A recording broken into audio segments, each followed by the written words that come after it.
قرآن کی ایک آیت ہے نبئ عبادی انی انا الغفور الرحیم وان عذابی هو العذاب العلیم، میرے بندوں کو بتاؤ کہ میں بہت غفور الرحیم ہوں اور میرا عذاب بہت دردناک عذاب ہے۔ اردو ترجمے میں آپ کو دونوں طرف کی خبر برابر نظر آئے گی، لیکن یہ ایسے ہے، ایسے رحمت کی خبر اس کا وزن یہاں آ رہا ہے اور اس کے مقابلے میں پکڑ کی خبر کا وزن یہاں چلا جا رہا ہے۔ یہ دونوں برابر نہیں ہیں، یہ ایسے ہیں۔ اب ہم اس کو تھوڑا تھوڑا کوریدتے ہیں۔ نبے، میرے بندوں کو بار بار بتاؤ۔ نبے، نبے اذن باب تفعیل میں تکرار ہوتا ہے، تو اللہ تعالیٰ یہ کہتا اخبر، میرے بندوں کو بتاؤ، تو ہو جاتی بات۔ اخبر کی وجہ نبے، بار بار سنا ان کو، یہ مجھ سے ڈرے ہوئے ہیں، ان کو بار بار سنا۔ جیسے اذن، بار اذان جو کہ بار بار ہوتی ہے تو اذن، اذن فی الناس بالحج یاتوک رجالا، اذان من اللہ ورسولہ۔ تو اس پیٹرن پر جو لفظ آتا ہے اس کے اندر تکرار کا مطلب داخل ہوتا ہے۔ تو میرا اللہ اپنے حبیب سے کہہ رہا ہے بار بار سنا میرے محبوب، بار بار سنا۔ آگے اللہ کہتا اخبر الناس، لوگوں کو بتاؤ، یا چلو اگر خاص کرتا تو اخبر الذین آمنوا، ایمان والوں کو خبردار کر دو، خبر دے دو۔ نبے کی خوبصورتی الگ ہے، عبادی کی الگ ہے۔ اللہ نے پوری دنیا کے مشرق مسلم سب کو کہا میرے بندے ہیں، اور کہا میرے بندے ہیں، میرے میں کتنی محبت، میرا لال، میرا بچہ، میرا بیٹا۔ تو پوری دنیا کے مسلم نان مسلم کو اللہ تعالیٰ ایڈریس کر رہا ہے کہ میرے حبیب آپ کی ذمہ داری ہے کہ بار بار بتلاؤ، انسانوں کو نہیں فرمایا، مسلمانوں کو نہیں فرمایا، میرے بندے، یہ سب میرے ہی ہیں، توبہ کر لیں میں ان کا، ان تابوا فانا حبیبہم، توبہ کر لیں تو میں ان کا بہترین دوست ہوں۔ تو ایک نبے، پھر عبادی، کہ یہ میرے بندے ہیں۔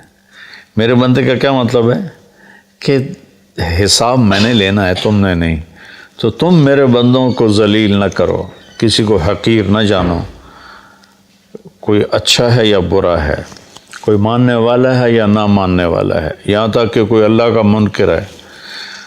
تو اللہ تعالیٰ کہتا ہے تمہیں اجازت نہیں دے رہا کہ تم ان کو کسی طرح بھی ذلیل کرو یا حقیر جانو، یہ فیصلہ میں نے کرنا ہے، تمہارے اس ہاتھ میں یہ فیصلہ نہیں ہے۔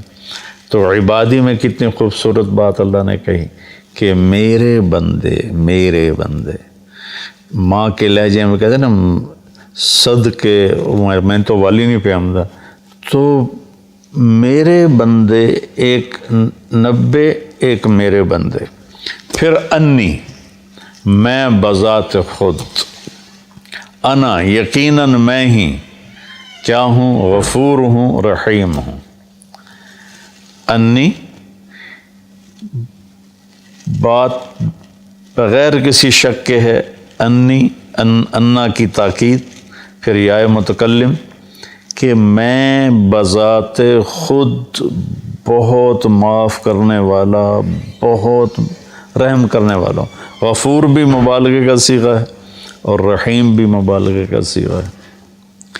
اب اللہ نے بتانا تھا کہ میرا عذاب بڑا سخت ہے، تو یہاں نبے نہیں لائے، نبے تو لائے اس کے ساتھ انی انا الغفور الرحیم، اسی کا عطف بنایا وَأَنَّ عَذَابِي، وہاں ہے انی، یہاں ہے عذابی، وہاں ہے انا، یہاں ہے ہوا۔ ایک غائب ہے، ایک حاضر ہے، فرق ہوتا ہے کہ نہیں؟ ابھی آپ میری بات براہ راست سن رہے ہو تو آپ پر ایک اور تاثر ہے، آپ جا کر میری بات آگے کسی کو نقل کرو گے تو سارا تاثر اس میں سے نکل جائے گا، صرف خبر منتقل ہوگی، تاثر منتقل نہیں ہوگا، چونکہ دیکھنے سے ایک اثر پیدا ہوتا ہے۔ تو جب اللہ نے اپنی رحمت کو بتایا تو اپنے آپ کو سامنے کھڑا کر دیا کہ یہ میں تمہارا رب ہوں، تمہارے سامنے ہوں، میں بہت مہربان ہوں، رحم کرنے والا ہوں، معاف کرنے والا ہوں۔ سبحان اللہ، کیا خوبصورت اللہ تعالیٰ۔ اس لیے میں علماء سے کہتا ہوں اللہ کی رحمت کو زیادہ بتاؤ، اپنے لہجوں میں کڑواہٹ پیدا نہ کرو، اپنے لہجوں میں شدت پیدا نہ کرو، اپنے آنے والے مجمع کو ڈانٹ ڈپٹ کے انداز میں مت بات کرو، محبت کے انداز میں، نرمی کے انداز میں بات کرو۔ تو ایک چوکٹ میں اللہ تعالیٰ کہہ رہا ہے میں بذات خود بہت مہربان ہوں۔ اب ہم آگے چلتے ہیں، وَأَنَّ عَذَابِي، وہاں بھی انا، یقیناً کوئی شخص سے بالا تر نہیں کہ میرا عذاب۔ مضاف مضاف الیہ ایک دوسرے سے جدا چیز ہوتے ہیں۔ میری کتاب، کتاب اور ہے، میں اور ہوں۔ میری ٹوپی، میں اور ہوں، ٹوپی اور ہے۔ اور انی تو بذات خود ہے، اور عذابی، عذاب اور الگ چیز ہے، اللہ الگ چیز ہے۔ عذاب الگ چیز ہے، اللہ الگ چیز ہے۔ ان عذابی ہوا، پھر اس عذاب کو بھی دور کر دیا، او جڑا کھا کھیالے تے بیٹھا ہوا ہے، وہ بہت دردناک عذاب ہے۔ هو العذاب العلیم، یہاں دو صفتیں نہیں لائے، الغفور الرحیم، یہاں ایک لائے ہیں العلیم، اور وہ بھی عذاب کی صفت ہے، اپنی نہیں بنائی۔ تو اللہ تعالیٰ معاف کرنے کے عنوان کو قرآن میں زیادہ طاقت سے بولتا ہے، اور پکڑنا بھی ہے۔ اس نے آخر شمر اور حسین کا فیصلہ نہیں کرنا، اس نے تو پکڑ بھی ہے اس کی، فرعون اور موسیٰ کے درمیان فیصلہ نہیں کرنا اس نے، تو پکڑ بھی ہے، لیکن پکڑ کو اللہ اتنی شدت سے نہیں بتاتا جتنی طاقت سے اللہ اپنی رحمت کو بتاتا ہے۔ تو میرے بندوں کو بتاؤ، بار بار بتاؤ کہ میں بذات خود تمہارے سامنے کہہ رہا ہوں کہ میں بڑا مہربان، اور پھر ہاں وہ جو میرا عذاب ہے نا، وہ جو میرا عذاب ہے، او تو لمبے تو پار ٹپا چھڑے، وہ جو میرا عذاب ہے نا، وہ بڑا دردناک عذاب ہے۔ سبحان اللہ۔ تو بچوں خوشخبریاں سناؤ، اللہ کی رحمت سے لوگوں کو قریب کرو۔ ایک ٹی وی کے ایکٹر تھے بڑے پرانے، تو وہ مجھے ملنے آئے، کہنے لگے میں آپ سے اس لیے ملنے آیا ہوں کہ آپ اللہ سے ڈراتے نہیں، آپ اللہ سے ملاتے ہیں۔ کہ میں مولویوں سے نہیں ملتا ہوں، لیکن آپ سے ملنے آیا ہوں کہ آپ اللہ سے ڈراتے نہیں ہو، آپ اللہ سے ملاتے ہو، آپ اللہ کی طرف بلاتے ہو۔ کتنے راستے میں لوگ ملتے ہیں، جہاز میں، پھر یہ آپ کے بیان سن کے بخشش کی امید لگ گئی، ورنہ ہم تو سوچ رہے تھے کہ ساڑھی بخشش کوئی نہیں، بخشش کی امید لگ گئی، جنت کی آس لگ گئی۔ تو مغفرت کا اللہ تعالیٰ کو اتنا پسند ہے کہ اللہ کے نبی کا فرمان ہے اگر تم سارے نیک بن جاؤ، گناہ کرنے چھوڑ دو، تو اللہ تم سب کو موت دے کے جنت میں ڈال دے گا، اور ایک ایسی قوم پیدا کرے گا جو گناہ کر کے روئیں گے اور معافی مانگیں گے، پھر اللہ خوش ہو کے انہیں معاف کرے گا۔ معاف کرنا اللہ کو ایسا پسند ہے۔ اللہ کی طرف سے جو اپنے بندوں کے لیے رحیم، ارحموا من فی الارض یرحمکم من فی السماء، تم زمین والوں پہ رحم کھاؤ، اللہ تم پہ رحم کھائے۔ دوسرا آیا سورہ عنکبوت میں، احسب الناس ان یترکوا ان یقولوا آمنا وہم لا یفتنون، کہ کلمہ پڑھنے کے بعد تم آزمائے نہ جاؤ، یہ خیال دل سے نکال دو۔ وَلَقَدْ فَتَنَّ الَّذِينَ مِن قَبْلِكُمْ فَلَيَعْلَمَنَّ اللَّهُ الَّذِينَ صَدَقُوا وَلَيَعْلَمَنَّ الْكَاذِبِينَ۔ تو اللہ تعالیٰ یہاں پوری آیت کا خلاصہ یہ ہے کہ اللہ فرما رہے ہیں کہ جب تم مجھے مانو گے نا کہ ہاں ہم مان گئے تو ایک اکیلا ہے، تیرا کوئی شریک نہیں، اور محمد صلی اللہ علیہ وسلم تیرے رسول ہیں، تو پھر میں تمہیں آزماؤں گا۔ اس کے لیے جو لفظ استعمال کیا نا وہ ہے فتنہ، یفتنون۔ فتن کہتے ہیں سونا پگھلانا، فتان عربی میں سنار کو کہتے ہیں، گولڈ سمتھ جس کو ہم انگریزی میں کہتے ہیں، سنار کو عربی میں فتان کہتے ہیں، سونا کو پگھلانے والا۔ بعض چیزوں کی میل کچیل دور ہو جاتی ہے پانی سے، پیٹرول سے صاف ہو جاتے ہیں۔ بعضی چیزیں ایسی ہوتی ہیں جن کے میل اندر گھسی ہوتی ہے، وہاں پانی نہیں پہنچتا، پیٹرول نہیں پہنچتا، اس کو پھر پگھلانا پڑتا ہے۔ جو دھاتوں کے اندر میل ہے وہ پانی سے نہیں دھلتی۔ لوہے میں اندر زنگ پھنسا ہوا ہے، سونے میں کھوٹ۔ میں نے ایک دفعہ پورا پروسیس دیکھا تھا سنار کے پاس بیٹھ کر کہ اس نے سونے کی ٹکی کو پگھلایا، پھر اس میں سے کھوٹ کو الگ کیا، خالص کو الگ کیا، یہ سارا میری آنکھوں دیکھا ہے۔ تو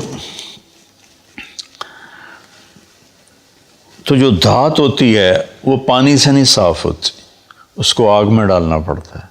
جب وہ اس کے اندر مساموں میں آگ جاتی ہے تو وہ پگھل کر کھوٹ کو الگ کر دیتی ہے، وہ آگ اور خالص کو الگ کر دیتی ہے۔ تو انسان دو چیزوں سے بنا ہے، ایک جسم سے، ایک روح سے۔ تو جسم پر جو آنے والے حالات ہیں ان کی مثال پانی سے دھل جاتے ہیں، وہ ظاہری اسباب سے دور ہو جاتے ہیں، لیکن جو روح پہ حالات آتے ہیں اللہ کی طرف سے ناگواری کے، یہ وہ ہے جو سونے کو پگھلا کے اندر سے کھوٹ نکالنا۔ جب تک اس کے اوپر اللہ کی طرف سے آزمائش نہیں آتی، اللہ ہم سب کی حفاظت فرمائے، اس وقت تک وہ خالص نہیں بنتا۔ جب تک وہ اس بوجھ کو برداشت نہیں کرتا اللہ کی رضا کا۔ وَإِذْ زَاغَتِ الْأَبْصَارُ وَبَلَغَتِ الْقُلُوبُ الْحَنَاجِرَ وَتَظُنُّونَ بِاللَّهِ الظُّنُونَ هُنَالِكَ ابْتُلِيَ الْمُؤْمِنُونَ وَزُلْزِلُوا زِلْزَالًا شَدِيدًا۔ جب تمہاری آنکھیں پھٹ گئیں اور کلیجے اچھل کے منہ کو آ کے، صحابہ کو اللہ کہہ رہا ہے جنگ خندق میں کہ تم اتنی مشقت میں آئے کہ آنکھیں پھٹ گئیں، اور تم کہنے لگے اللہ ہے بھی صحیح۔ متی نصر اللہ، الا ان نصر اللہ قریب۔ تو یہ دنیا آئیڈیل ہوم نہیں ہے۔ لوگ اسے آئیڈیل ہوم بنانے کے چکر میں بڑے بڑے محل بناتے ہیں، بڑی بڑے آرام کی شکلیں بناتے ہیں، اپنے آپ کو تسکین دینے کے لیے کروڑوں اربوں ڈالر کی کشتیاں بنواتے ہیں، اس میں بیٹھ کے وہ سمندر کی سیر کو نکلتے ہیں۔ لیکن 100 بار چمن مہکا، 100 بار بہار آئی، دنیا کی وہی رونق، دل کی وہی تنہائی۔ اندر وہ خالی ہوتا ہے، وہاں کچھ ضرب لگانے کی ضرورت ہے۔